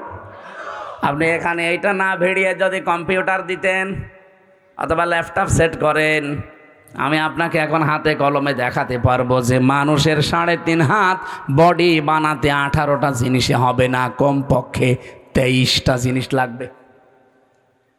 সূরা আলে ইমরানের 6 নম্বর আয়াতে এই তথ্যগুলো পাবেন। ওয়াল্লাযী ইউসাউবিরুকুম ফিল আরহামি কাইফা ইয়াশা লা ইলাহা ইল্লা হুয়াল আজিজুল হাকীম। বলেন আল্লাহু আকবার। তিনি সে আল্লাহ যিনি মায়ের রেহেমের ভেতরে তোমাদের আকৃতি তৈরি করেন। আকৃতি তৈরি করতে কমপক্ষে 5টা জিনিস তো লাগবেই। এই তথ্যটা এবার পাবেন সূরা নাহলে 14 নম্বর পারা, 14 নম্বর পৃষ্ঠা, 13 নম্বর লাইনের 78 নম্বর আয়াতের মাঝে আছে। ওয়াজআলা লাকুমুস সামআ ওয়াল আবসারা ওয়াল আফইদা ইলা আখিরি আয়া। আল্লাহ পাক বলেন শ্রবণ শক্তি, দর্শন শক্তি, বাক শক্তি, আকেল শক্তি, ঘ্রাণ শক্তি, এগুলো আমি আল্লাহ আমার রব নামের কারণে দিয়েছি। আমরা ওদিকে 4 4 8 পেয়েছিলাম মার বাবার থেকে, মাটির উপাদান 10, কত হয়? আমার আল্লাহ নিজে রব নামের কারণে আমাদেরকে ভিক্ষা স্বরূপ দিয়েছেন 5টা। 8 5 13, আর ওদিকে 10, এই 23টা যখন পুরাপুরি এক হয় তখন পূর্ণাঙ্গ মানুষ তৈরি হয়। কিন্তু এই 23টার ভেতরে 2টা 1টাও যদি কম হয়, ও জীবনেও পূর্ণাঙ্গ হয়ে আর আসতে পারবে না, তখন অপূর্ণাঙ্গ হয়ে আসবে। আল্লাহ যদি তাদেরকে বাক শক্তি না দিত তাহলে তারা কথা বলতে পারতো না। আজ যারা বলছে দেহ আমার, সিদ্ধান্ত আমার, এই বাক শক্তিটা দিয়েছে তোর মা বাবা কে? বলেন বলেন। যিনি দিল কথা বলার শক্তি, এখন তার বিরুদ্ধেই কথা আরম্ভ হয়েছে। এই জন্য আমির জামাত ডাক্তার শফিকুর রহমান হাফিজাহুল্লাহ মানে ডাইরেক্ট ঘোষণা দিয়েছে, বাংলাদেশে কমিশন রিপোর্ট দূরের কথা, এ কমিশনই আমরা মানি না। এই কথা বলে না কেন? এটা যদি কেউ রাজনীতি মনে করেন, হ্যাঁ এটাই আমাদের রাজনীতি। কোরআন সুন্নাহ বিরোধী কোনো কাজ এই দেশে হওয়ার জন্য আমরা জীবন দেয়নি। যারা বসে আছেন আমাদের জীবনের ওপরে বসে আছেন, আপনার ছেলে মেয়ে জীবন দেয়নি। 2732 জন মানুষ যারা মারা গেছে, কয় টাকা দিয়েছেন তাদের পরিবারে গিয়ে? আপনি কয়দিন দেখা করেছেন বলেন? এ মানুষগুলো আপনাকে কোরআনের বিরুদ্ধে আইন তৈরি করার জন্য এই দেশটা উপহার দিয়েছে না? আপনি মুগ্ধকে কবর থেকে তুলে জিজ্ঞাসা করেন, আবু সাইদকে কবর থেকে তুলে জিজ্ঞাসা করেন, রায়হানকে কবর থেকে তুলে জিজ্ঞাসা করেন, ইয়ামিনকে জিজ্ঞাসা করেন, যতগুলো মানুষের, আমি 2732 জন মানুষের তালিকা আমার কাছে আছে, বই আকারে আছে। এই মানুষগুলোকে কবর থেকে তুলে জিজ্ঞাসা করেন, কারণ এরা শহীদ, আর শহীদ যারা তারা তো মরে না। এরা প্রত্যেকেই বলবে এই দেশে আমরা বৈষম্য দূর করার জন্য জীবন দিয়েছি। আপনি এত কি হয়ে পড়লেন যে আল্লাহর ভেতরে আপনি বৈষম্য খুঁজে পাচ্ছেন? যে নারী পুরুষের সমান অধিকার দেওয়া লাগবে, এটা বৈষম্য করেছে আল্লাহ, এই জন্য এই আইন আমরা মানি না। আমরা নতুন করে কমিশন তৈরি করে ওনার রিপোর্ট দিয়েছি। বিশেষ করে 4টা বিষয় দেখলাম মারাত্মক। 1 নম্বরে বিয়ের ক্ষেত্রে, 2 নম্বরে তালাকের ক্ষেত্রে, 3 নম্বরে অভিভাবকত্বের ক্ষেত্রে, 4 নম্বরে সম্পদাদি বন্টনের ক্ষেত্রে। এই 4 জায়গায় নাকি আল্লাহ পুরুষকে বেশি দিয়েছে, মেয়েদেরকে কম দিয়েছে। এই জন্য এখানে পক্ষপাতিত্ব হয়েছে, ওনারা এটা মানে না।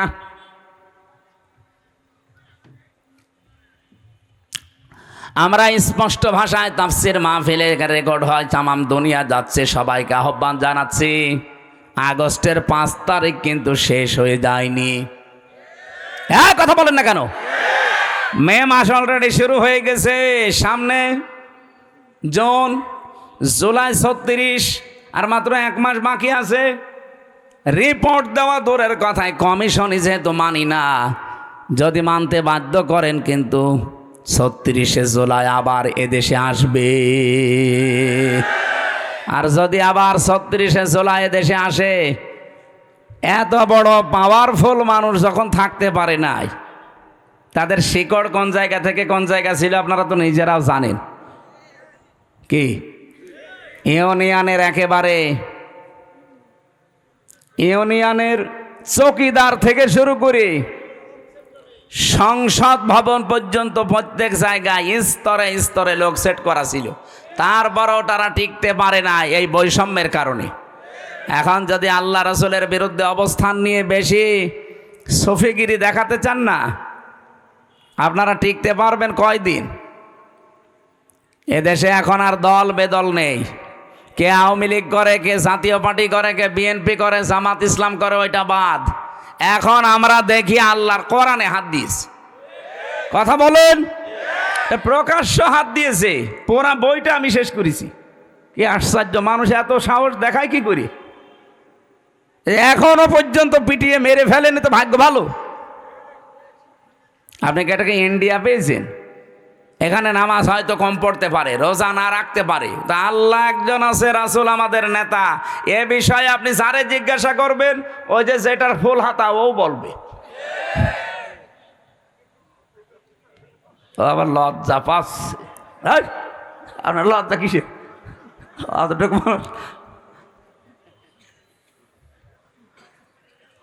না, আমি হাসির ছলে বলি নাই, বাস্তবতা এইটা আমরা সতর্ক করে দিলাম। এরপরেও যদি কেউ মানতে না চান, নিজের কপালে নিজে আগুন লাগাবেন। যে যখন চেয়ারে থাকে সে তখন গিয়ারে থাকে। চেয়ার পেয়েছেন তো গিয়ারে আছেন, টের পাচ্ছেন না কিছু। 92% মুসলমান যদি আবার 36শে জুলাই তৈরি করা লাগে, কোরআন কায়েম করেই ছাড়বে ইনশাল্লাহ। যেহেতু আমরা নিরাপত্তা চাই, আমাদের প্রতিবেশীর কাছে আমরা স্বস্তি শান্তিতে নিরাপত্তায় নেই। আমাদের নিরাপত্তা শুধুমাত্র দিতে পারে চীন। কে বলেন? বলেন। আল্লাহ বলেন নিরাপত্তা দিতে পারি, আগে নিজের ঈমানকে শিরিক মুক্ত করো। এই জন্য বলছিলাম, আমার দেহ সিদ্ধান্ত আমার, এটা শিরিক। কারণ দেহ আমার না, সিদ্ধান্ত আমার না। আলাহুল খালকু আল আমরু। দেহ কার? পড়াটাই আল্লাহ বানিয়েছে। আমার মা বাবা শুধু বিছানায় ছিল, তাছাড়া তাদের কোনো দায়িত্ব নেই। বাকিটা যা করার কে করেছে? এই জন্য উনি যেহেতু বানিয়েছে, সিদ্ধান্ত ওনার হবে, আর এইটাই বাস্তবসম্মত। আর আপনি বলবেন দেহ আমার, সিদ্ধান্ত আমার, এটা আপনার বাস্তবতার বাইরে। সুতরাং আগামী থেকে আমরা এ কমিশনই যেহেতু মানি না, ও নিয়ে আর কথা বলতে চাই না। এরপরও যদি কেউ বাধ্য করেন, এদেশের রাজপথ এখনও কিন্তু শেষ হয়ে যায়নি। আমরা আশা করব দেশকে অস্থিতিশীল করার জন্যে এই কিছু কোলাঙ্গার মহিলার কথা শুনে, যেগুলো কোলাঙ্গার না হলে আল্লাহর কোরআনের বিরুদ্ধে হাত দেয়। আর এরা মহিলা বলে কি এদের? এগুলো সব ডাস্টবিন থেকে এসেছে। এদেরকে মহিলা বলা যায়? চেহারা দেখেছেন এক একটার? চেহারা দেখলেও তো হালকা পাতলা বোঝা যায় মেয়ে লোকের কোন চিহ্ন আছে কয়টার ভেতরে, যে কয়টা কমিশনে বসে আছে দেখান। সূরা কলমের 13 নম্বর আয়াতের তাফসিরে পড়েছি, যারা কোরআনের বিরুদ্ধে অবস্থান নাই, ওয়াতুল্লিম বাদা যালিকা জানিম, এগুলো যার সন্তান। আমি বলতে চাই না, তারপরেও তো বাস্তবে মিলে যাচ্ছে। আপনি কোরআনে হাত দিতে গেলেন কোন সাহসে? নিজের জন্মটা খারাপ করে ফেললেন। আশা করছি আপনারা থামবেন, এরপরে কপালে যা আছে আল্লাহ করবে। এই জন্য আমরা শান্তি, স্বস্তি, নিরাপত্তা যদি আল্লাহর পক্ষ থেকে বাংলাদেশ পেতে চাই, বহির্বিশ্বের যে এখন আন্তর্জাতিক ষড়যন্ত্রগুলো চলছে, অলরেডি যেহেতু দাঙ্গা মোদি লাগিয়ে দিয়েছে, এ বাতাস আসতে কিন্তু বেশি দেরি হবে না। কি কথা বললেন না? আপনি বাস্তবতা কিছু বোঝার চেষ্টা করেন। আমরা শান্তি, স্বস্তি, নিরাপত্তা পেতে চাইলে ইমান যাই আছে, ইমানের সাথে যেন শিরিক মিশ্রণ না হয়। যেহেতু আল্লাহর আইনের সাথে অন্য কোনো আইন মিশ্রণ করা শিরিক, সুতরাং এই দেশে আল্লাহর আইনের বাইরে কোনো আইন আমরা চলতে দিতে পারি না, তাহলে দেশটা নিরাপত্তাহীন হয়ে যাবে। আমরা চাই দুনিয়া যার, আইনও চলবে। এ কথার সাথে দ্বিমত আছে কারো? আবার ভাইরা, নামাজ যদি আপনার কমও থাকে, রোজা আপনার কম হয়েছে, পর্দা পশিদা কম হয়েছে, কিন্তু ইমানটা যদি সত্যিই আপনি পরিষ্কার রাখতে পারেন, আকীদা যদি আপনার বিশুদ্ধ হতে পারে, অল্প কিছু করলে আপনাকে আমার আল্লাহ নাজাত দিয়ে দেবেন। আখলিস দীনাকা ইয়াকফিকাল আমালুল কলিল। তোমার ইমানকে খাঁটি করো, অল্প আমলে নাজাতের জন্য এইটাই যথেষ্ট হয়ে দাঁড়াবে। আল্লাহ হাদিসটা মেনে চলার তৌফিক দিন, বলেন আমিন।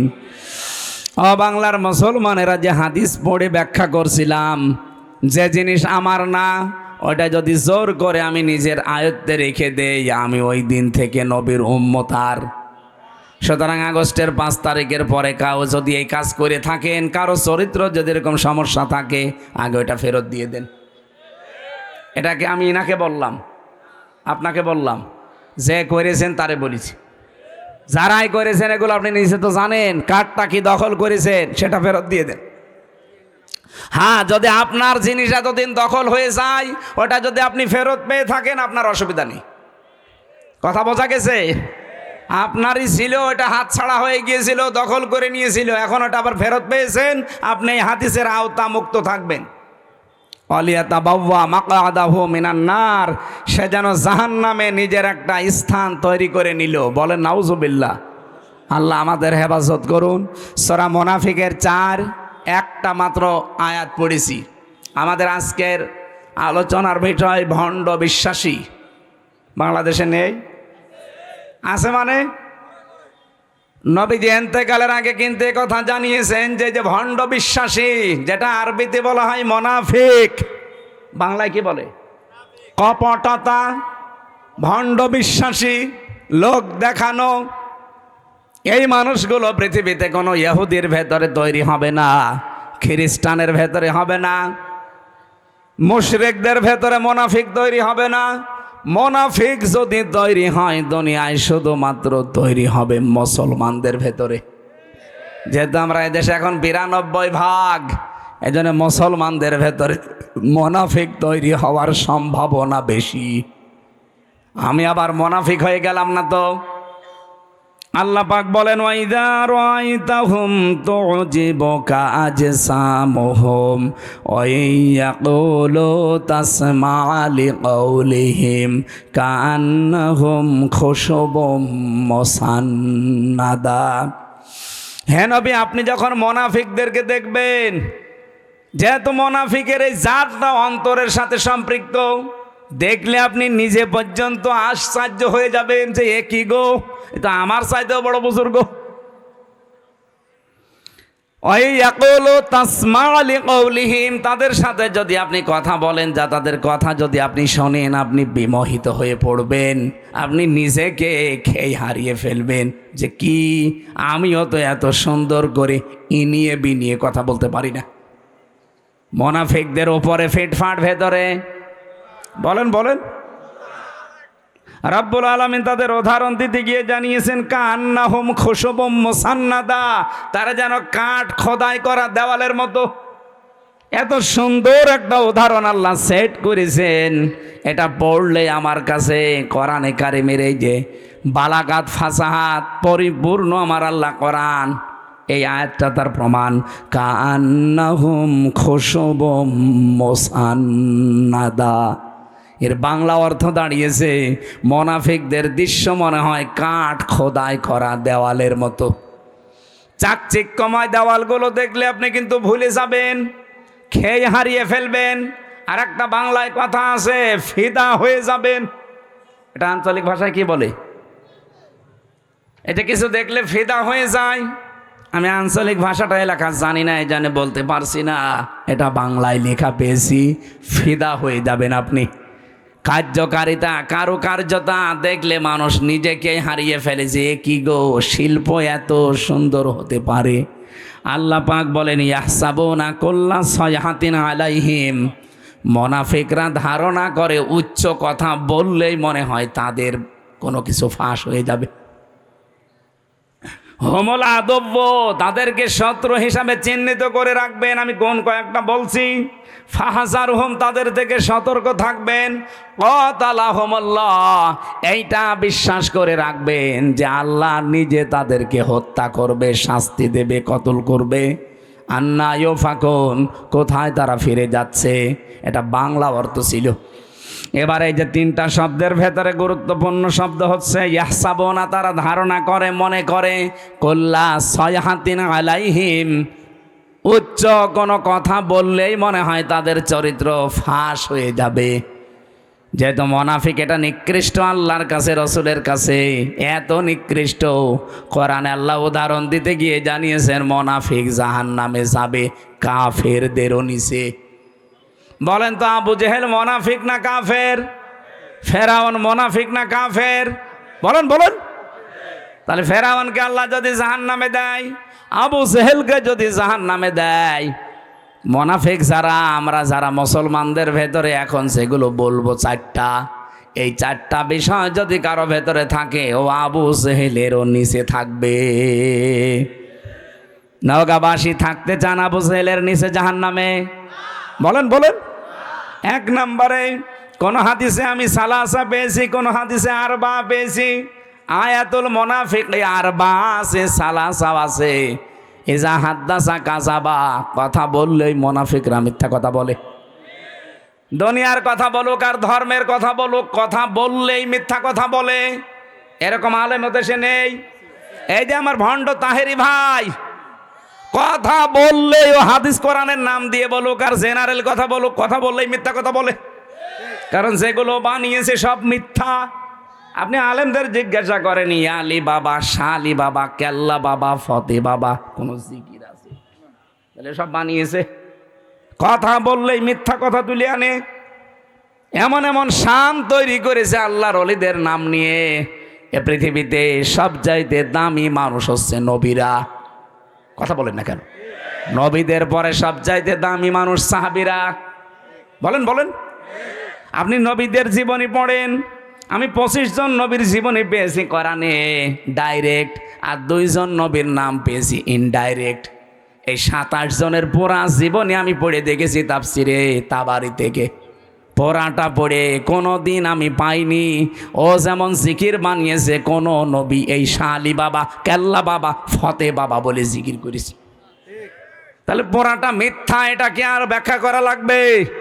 সাহাবীদের জীবনী পড়েন, হেকায়েতে সাহাবা সহ যত সাহাবীর জীবন আমি নিজে পড়েছি।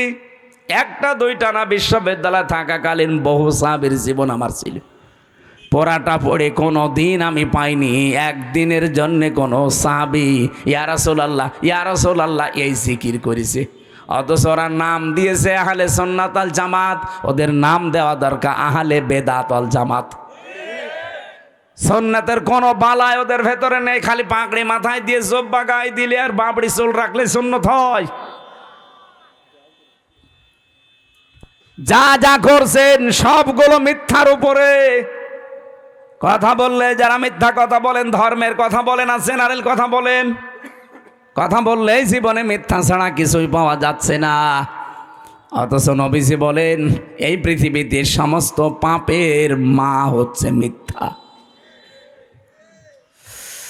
বাইরের দেশগুলোতে আমি যে দেখেছি, ওরা শুধু আজ দাঁড়িয়ে গেছে এই মিথ্যাটা না থাকার কারণে।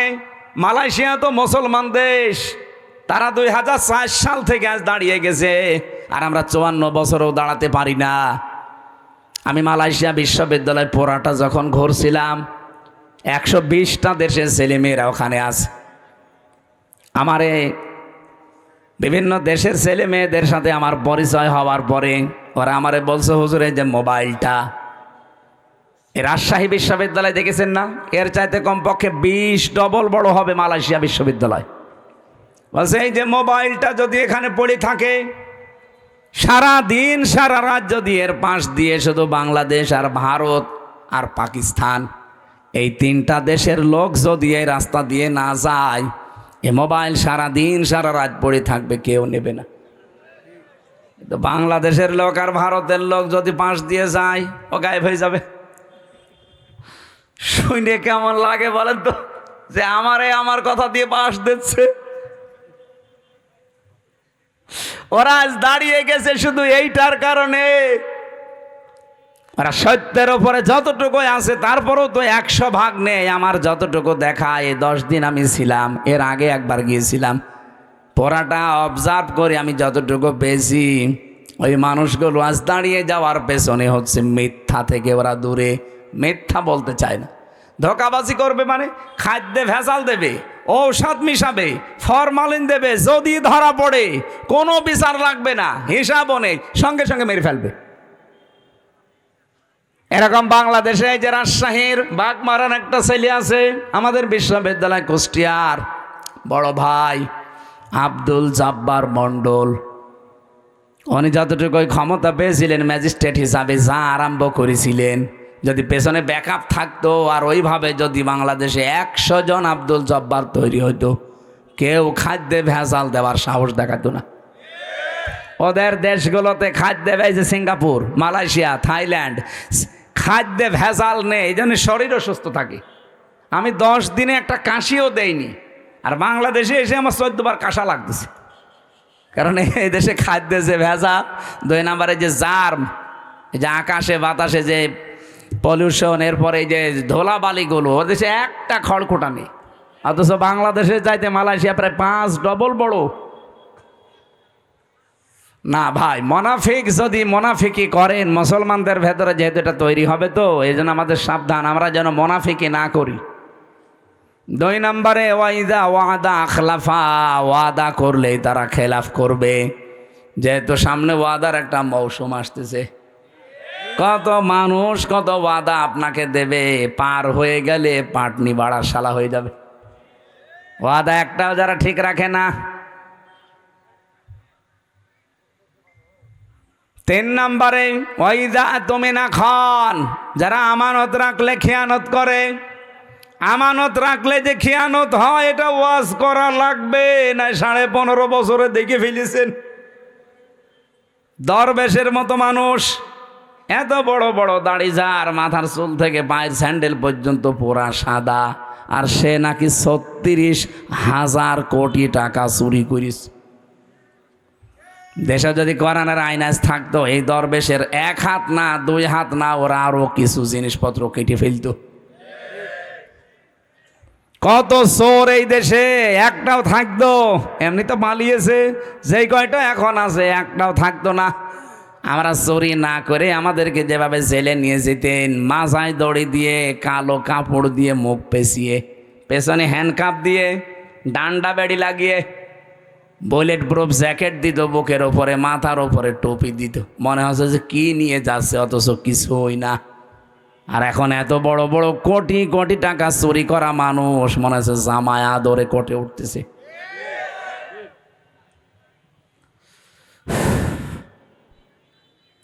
এই চোরগুলো যা করেছে,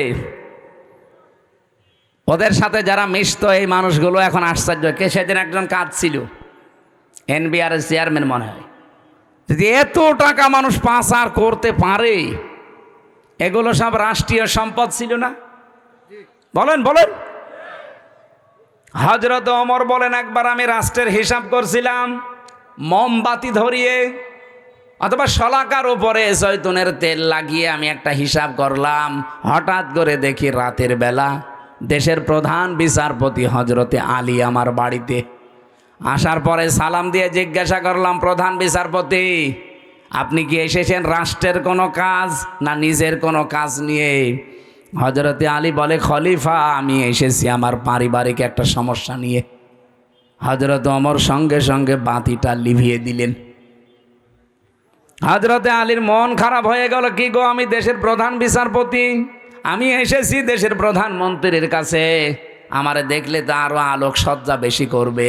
আর একটা জৈতুনের তেল দিয়ে লম্ফ জ্বালানো ছিল, বাতি ওইটাও দিল লিভিয়ে, এখন তো অন্ধকার হয়ে গেল।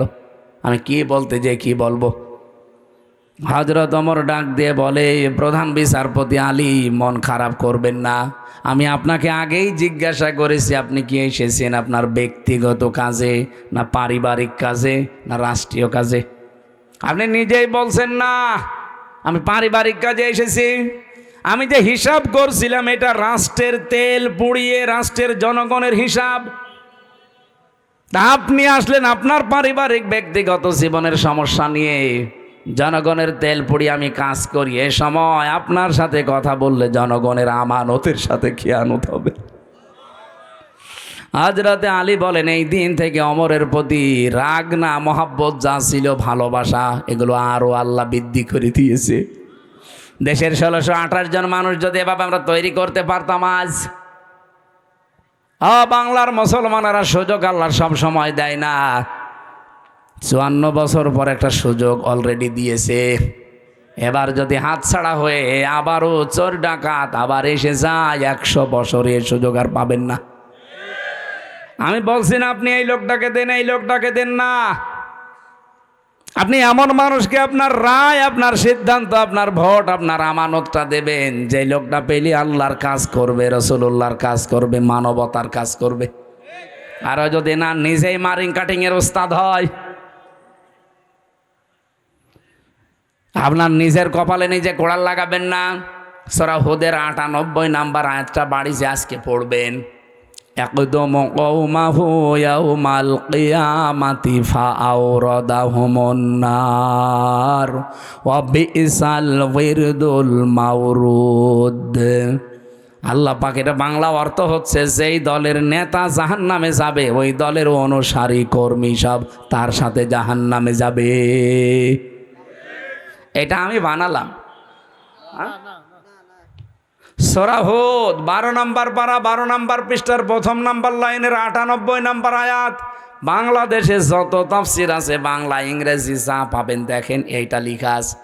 যদি এটা ফেরাউন সম্পর্কে আল্লাহ নাজিল করেছে, কিন্তু কোরআন তো শুধু ফেরাউনের জন্য না, তামাম দুনিয়ার জন্যে। যেন যেই দলের নেতা জাহান্নামে যাবে ওই দলের কর্মী অনুসারী যা আছে তার পেছনে সব যাবে জাহান্নামে। আপনি এখন কোথায় যাবেন নিজেই ভাবেন। 4 নাম্বারটা যেটা বলতে চাই, এটা অনেকে আমরা বলতে চাই না, এইটাও আছে 4 নম্বরে হাদিস, যে মুনাফিক তারা যারা কথা বললেই, কারো সাথে একটু ঝগড়া হলেই কথার আগেই গালি দেয়। এদেশে তো নেই। সেদিন আমি পাবনায় না কোন জায়গায় যেন যাওয়ার সময় দেখি বরফ বিক্রেতা, ওই যে আইসক্রিম বিক্রি করে, 2 মহিলা মনে হয় ঝগড়ার সময় গালি দিচ্ছিল, মোবাইলে রেকর্ড করিস।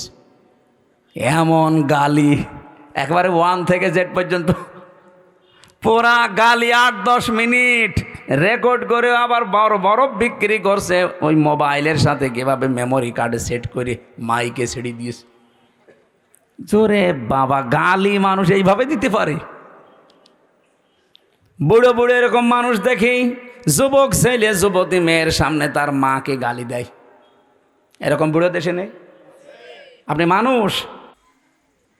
হ্যাঁ, মুরব্বী যারা আছেন নিজের স্ত্রীকে গালি দেন, কারা হাত তোলেন তো। এই এলাকায় মানে এই ওয়াজ করা ঠিক হচ্ছে না, কারণ আল্লাহর ওলি বসে আছে। না, গালি দেবেন না। সম্মানিত মা বোন যারা এসেছেন, সম্মানিত মা বোনদেরকে বলছি, এদিকে তাকান। আপনি শুধু মনে করেন যে আমি নামাজ পড়ে রোজা রেখে কালো বোরকা পরে জান্নাতে চলে যাব, না। স্বামী যাদের আছে জায়েজ কথাগুলো মেনে তাদের খুশি রাখবেন, না জায়েজ কথা মানার দরকার নেই।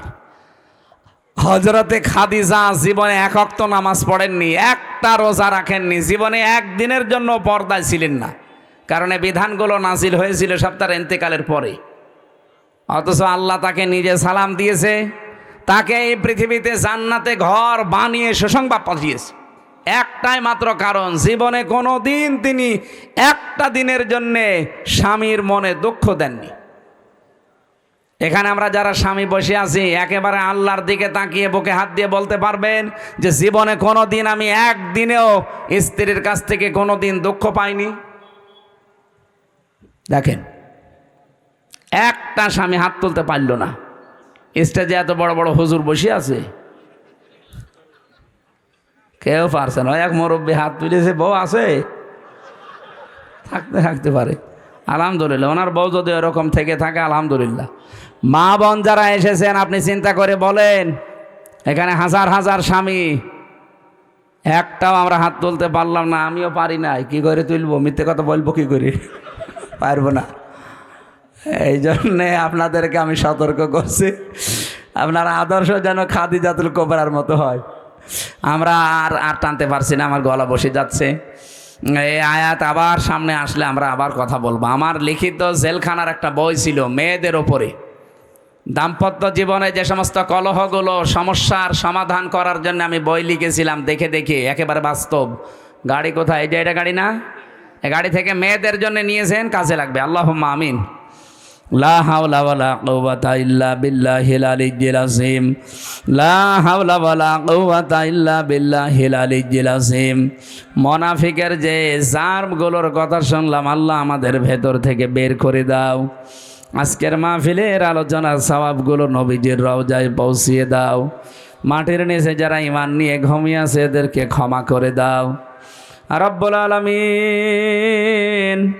এই আয়োজনে যারা শরীক আছে এই মানুষগুলো তুমি মেহেরবানি করে কোরআনের ইজ্জতে কবুল করো। মা বোনদেরকে তুমি খাদিজাতুল কুবরার মতো বানিয়ে দাও। আগামীতে এই অনুষ্ঠানটা কোরআনের জন্য আরো বড় করে কবুল করে নাও। পাড়ইল আলিম মাদ্রাসা আল্লাহ কিয়ামত পর্যন্ত দিনের মার্কাজ হিসাবে কবুল করে নাও। কয়েকদিন পরে আমার একটা অনুষ্ঠান আছে, এই ভারসই, ওখানে কোরআনের কথাগুলো সঠিকভাবে তোমার বান্দা বান্দিদের সামনে বলার তৌফিক আমাকে দিও। এলাকায় মাটির নিচে কত মানুষ ঘুমিয়ে আছে, কোরআনের ইজ্জতে এদের মাফ করে দাও। মাহফিলের সভাপতি আমার বাবুল চৌধুরী ভাইকে মাফ করো। প্রধান অতিথি জনাব আব্দুর রকিব ভাইকে মাফ করো। বিশেষ অতিথি যত মানুষ আমরা এসেছি, জীবনের গুনাহগুলো মাফ করে নেকি বানিয়ে দাও। বারাকাল্লাহু লানা ওয়া লাকুম ফিল কোরআনিল আযীম। আলহামদুলিল্লাহি রাব্বিল আলামিন। আসসালাম।